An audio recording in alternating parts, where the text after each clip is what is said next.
Hello, welcome to day 119 of 365 days towards racial change. My name is Tomlins Nyback, and get right into it. What are we doing here? What are you doing? Why have you kept up for 119 episodes of this? I'll tell you why I'm here. I'm interested in the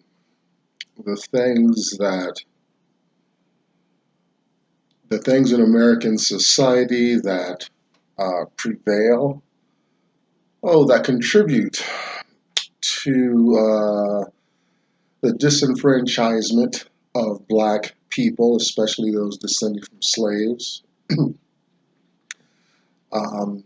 I'm interested in understanding why I feel fixed in a certain strata of American society. I want to have more upward mobility, yet it really doesn't exist for me in the way I was taught, anyway, in school, maybe in some churches and things like that. I don't come and go in and out as my white counterparts and contemporaries do in American society. I'm looked at with trepidation in public, as though I'm a menace, that I want to steal the firstborn of some of these other races in America. I want to understand that. To do that, we just need to have a discussion. I know this seems apparently one way, but I do get updates from Google here, YouTube land, about new subscribers, comments, and stuff like that. So I'm listening if you chime in. And I have a select, very exclusive group of email subscribers. These videos are public, but I do have a very private list of email subscribers that do get the daily offerings here. You want to be on that list, start communicating with me, and we'll make it happen. Two thoughts emerged as I come through, and I always like to open our sessions with a little canned or some scripted introductions here. First, for me, I'm interested in two main thoughts that have emerged as I've going on with this series. You might not hear them addressed explicitly, but they're implied in every video, I'm sure. First thought has two parts. First part is, does the black mind, the slave mind prevail? Are black people mentally, as a group, lost and disenfranchised in a cognitive way? Are black folks just carrying on? I hear a story about the Georgia bear, or some deep South bear, and apparently in the deep South they used to keep these animals in cages at gas stations to draw customers, of course. And they found, though, like, these animals would walk in circles all their lives in the cage, and they found that when they took the poor animal out of the cage, guess what it did? It walked around in circles. That is what it that's what it became, an animal walking in circles. Are black folks simply animals walking in circles? Or are black folks able to transcend some of their internal dysfunctions, murdering each other, disrespecting each other's, not understanding the importance of space, personal space, not understanding finances, not understanding um, fertility, you know. But have we been emancipated yet still walk in circles? You know, is the damage from, are those just events of the past, slavery? Were they so structured in a way that um, the receiving, the oppressed community automatically, uh, instinctually goes on and lives that way? Consequently, the remaining in the idea of cognition, of the mind, of groups of people, I want to talk about the other side of the coin. Does the white mind behave in the same way? You know, has slavery, has the submission of this group of black folks enabled white society to feel a sense of entitlement, expectation of privilege and favor in America? Right? Could that argument go both ways? You know, on the one hand, are blacks the victims of an oppression, and on the other hand, are the white people victims of a submission? Interesting argument. I might have to tease that out one of these days and really do some background on the possibility of that. So that's the first thought, the first idea that's coming to mind. Second thought is for the burden for financial education, financial literacy, especially among black folks. I believe, and I'm believing this because it happened for me, is that as I get work on my financial literacy, an aspect of literacy that's not taught in my home, but I'm sure is liberally understood in white homes. Therefore, white folks, you know, we see them prospering, and it looks like they're prosperous, looks like magic, but they've done their homework early in the home, right? I want you to know I went to a predominantly white high school, bus miles and hours and stuff, all this. Yet I received a different message than my white counterparts in high school. And I'm sure my life, as far as success, had different aspects and had different roots, you know, based on the education. Like, you know, we got a boat, we were both sitting in the same academic environment, yet why is it that my white counterparts, and I don't know this for a fact, I'm just guessing, but I bet you it's a good guess, that my white counterparts fared a whole lot better, had a plan, um, which included further education. Uh, my plan, I had no plan. I was conditioned to go to school. I wasn't conditioned to make plans long term stuff. I was the animal. You let me out of the cage, and I continued to walk in circles. See how I pieced that? You like how I brought that back around? All right. So financial education, financial literacy. There's all kinds of literacy. You know, we can read books and papers and stuff like that. There's that literacy. But there's etiquette, literacy as we travel in the world. As you drive your vehicle, there's a literacy about moving along the road along with other people. There are laws. You understand the laws. People, black folks suffer a lot of pressure from without and other groups, disenfranchisement and all that. But within, the black community needs to understand that part of their responsibility is to get a financial education, to get some financial literacy under their belt. If they don't do that, then they're more prone to stay fixed financially where they're at. They may hit a windfall, produce a rap star, an actor, a game show host, a talk show host, right? But even if that individual has no financial literacy, you might find them in challenging positions.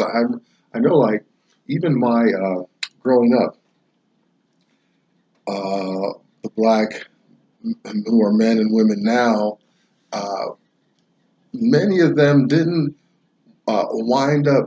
do well later on in life, even after accumulating considerable amounts of wealth from other TV shows that I watched and all that. So some of them just didn't die well and stuff like that. It's like, wow, man, you would think it's automatic after a TV show or a game show and whatnot. No, man, if you don't have financial literacy, you don't have any longevity.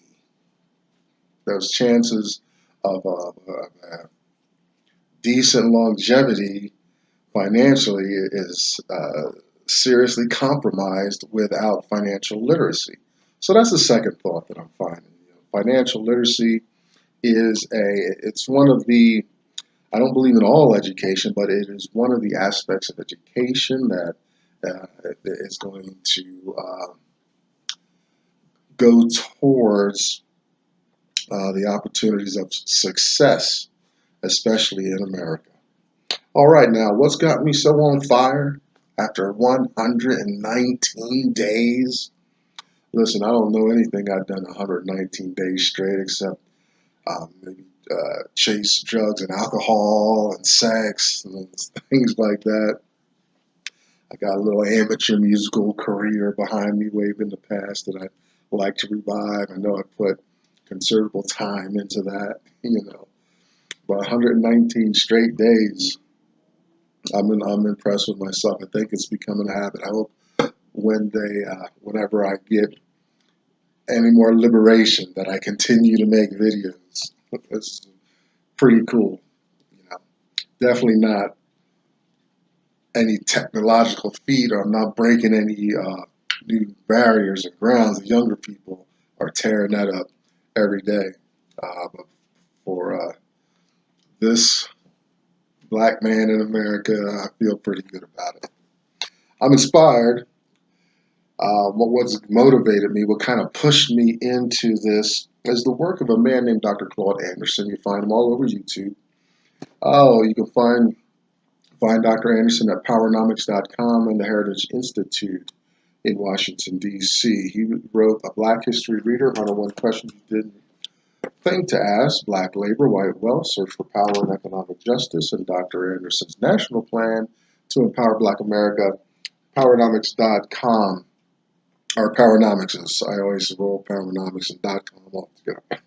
Powernomics, good stuff. I want you to get those books, please, so you know what we're talking about. Behind me, you see hashtag #us2. You see, find some black women supporting one another, and there are other people there discoursing as well. Go to Black Enough, BLAGGENUF. Another great place. I don't have the book to hold up, but I want you to read Uncle Tom's Cabin by Harriet Beecher Stowe's very important work. I'm at the end of it, and I became very emotional there at the end after reading the stories and lives. And oh boy, she really took me for a loop. That was written back in the mid-1800s.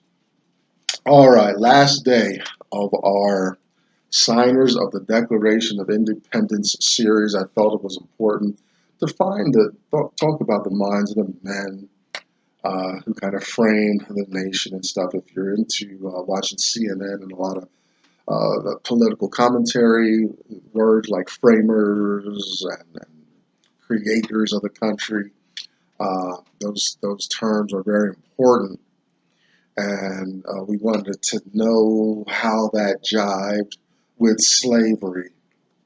Those people enslaved at the bottom rung of America, and how they were addressed or thought of by the signers of the Declaration of Independence and framers and all that stuff. Very important. So we found very little tidbits and all that. Time's starting to get away from me, so I'm going to rush through. But tomorrow I want to do just a kind of a wrap up, kind of bring it all together in as far as I see it. Please feel free to comment, like, or dislike, however we go. All right, day 119. First person up is Oliver Wolcott. I think I heard that name before. Born 1726, died 1797, representing Connecticut. Now, he spent some time in New York with their militia. If you remember, especially towards the end of the series, a lot of these gentlemen were involved with the militias, addressing the French and Indian War that was raging kind of up and down. Kind of more the interior, sounds like the Appalachia area. Was a lot of stuff going on. Militia created to keep the war where it was supposed to be, out of the colonies. He served under Washington, so they were their close guys. Remember, this good old boys club in a lot of sense. Top scholar in class. I studied at Yale, and again, we'll just reiterate his extensive military career. We're coming out of Wikipedia, so there's a lot of material there to think about and digest. He was a Congregationalist, and I don't see any commentary from him on slavery. I'm guessing he was just too busy in his military career. It just goes on about his militia, serving under Washington and all that, and then getting involved there in Connecticut with a lot of, just representing the people of Connecticut to that, especially the Second Continental Congress, which is the event that we're really focused on. I mean, even after the war, there's plenty of the signing in the war. A lot of these guys have a lot of history going forward from those events, but I wanted to just center it around their life before signing, and then maybe a little decorations to hang around what was going on in their lives during the signing and the war. So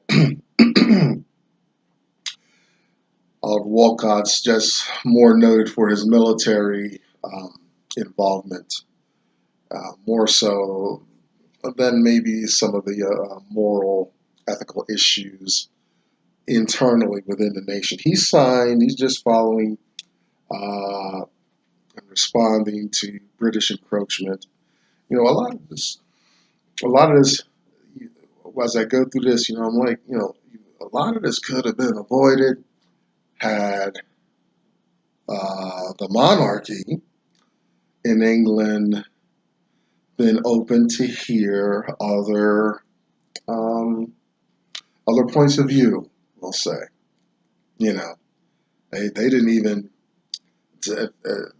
I get the feel that there wasn't even a whole lot of bureaucratic activity, conversations and long votes and committees and stuff like we do here in America. The king probably has had some alcohol that day. Here's another whimper and whine from the colonies, and he just bangs his gavel or his scepter or whatever he's got, and thousands of lives are further disenfranchised again. Same for the slaves. I don't want to say it like, boy, the colonists had a tough time. No, they were unloading boatloads of the slaves that survived that deadly trip out of Africa. I came across, I didn't put this, I forgot who we were talking about or what it was, but there was a specific incident, and probably not the only one, of these ships drowning And it was worse than the Titanic. At least in the Titanic, you had some movement, although they had certain sections kind of gated because your movements were dependent on how much fare you paid. So the people with cheaper tickets are down further below and had less access and stuff. So they didn't have a whole lot of chance, getting off like the rich folks up on deck, up in the fresh air. The same way in America, you had that same stratification. Same way on these slave ships. Now the slaves, not only was the hatch probably bolted and locked, but they were bolted down. What a way to go! So you're affixed to the ship as it's drowning, and there's no escape. So we hear about that. So the history books. Here I go again. The history books are like, well, we want the freedom from England and religious rights, and all of this fluff is going on, but there's economic reasons, the colonists felt disenfranchised, and they put their fist up, drew a line in the sand, and made it happen. It's just sad that they turned around and took those same liberties that they gained away from black folks. Our last guy, George Wythe, I hope I'm saying his last name right, W-Y-T-H-E. Born in 1726, died 1806. This was the first guy I was meant to stumble on. Everybody else died, naturally, disease, heart attack stuff. This guy was allegedly murdered by his grand nephew, a mulatto boy, which means, this. So there's some blackness in the family of George Wythe, and so this is interesting. But George, for some reason, the 17-year-old came in George Wythe's space, and George took him under his wing. Well, there's records of George and some of his other companions falling ill, deathly ill, but the young grandnephew is still trying to cash notes and checks in town, supposedly signed by George.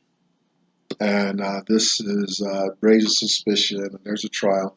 But the grandnephew is acquitted, interestingly enough. Look on Wikipedia about that. I didn't go through the whole story. It's not specifically relevant to the argument we're making with the signers of the Declaration of Independence. It's just interesting. This is the last guy we find. We find him supposedly murdered by his grandnephew.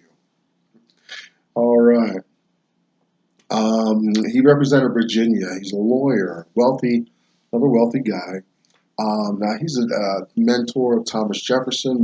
Remember, interesting, Thomas Jefferson signed the Declaration, but he was so recognized, and he had communed with ranking and powerful members of this 50-some guys.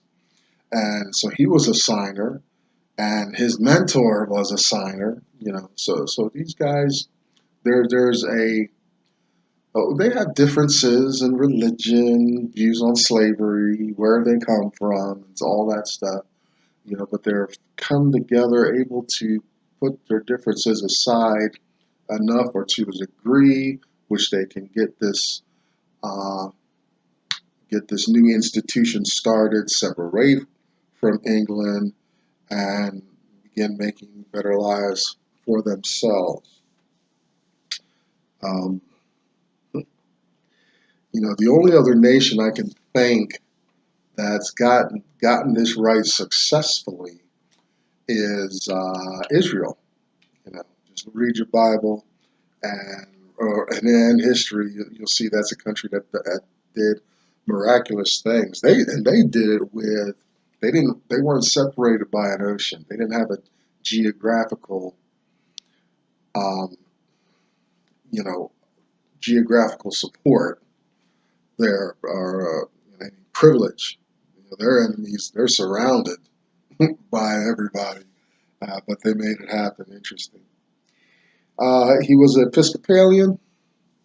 Now, at the time of the signing, I just had that slavery was a burden to him, and I say that I'm sure it started to prick his mind.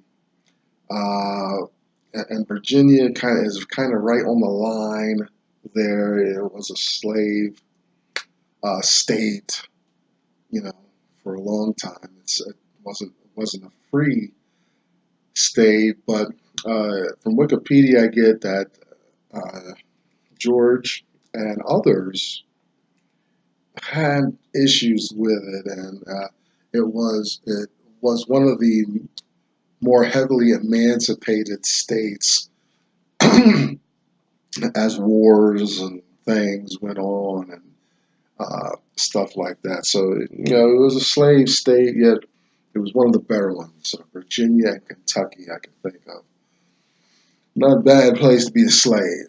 Not like Georgia, South Carolina, Alabama. Watch out.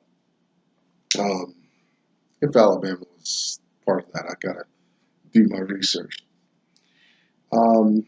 So he was a little fickle, after the wars and stuff. Like some of the other signers that we ran into later in the list, we went alphabetically. Some of the other signers were like, and this is my thinking, would be my thinking. We just went to war to get released from that.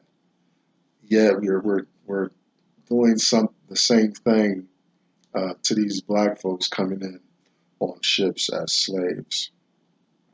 Very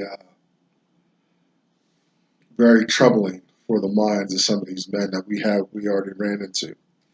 All right, and he signed the same issues as the other signers of the Declaration of Independence. Get out from under England's thumb. It's the will of the people. A lot of interesting things. So that wraps us up here for the signers of the Declaration of Independence. That's 56 guys. We did 2 a day. That's 23 out of the way. Check in with me tomorrow. We'll do some wrap up, and I'll just kind of freeform summarize some conclusions, few very loose statistics and whatnot to give us this sense. We've talked about a lot of subjects up to this point, but I'm finding, I forget where I heard it, if it was on television or whatever, that the further we can reach back into the past, the more success we can have in the future. Just look at global warming, how that would have turned out had we been more aware and responsible. But that's enough on that. Hey, coming up to my time here, I'm Tom Nyback. That's day 119 out of the way. We're almost coming up on our first third of this leg of this project. Hang in there with me, though. I think we've got even better stuff coming up before the year is out. I'll see you again soon. Please come back tomorrow.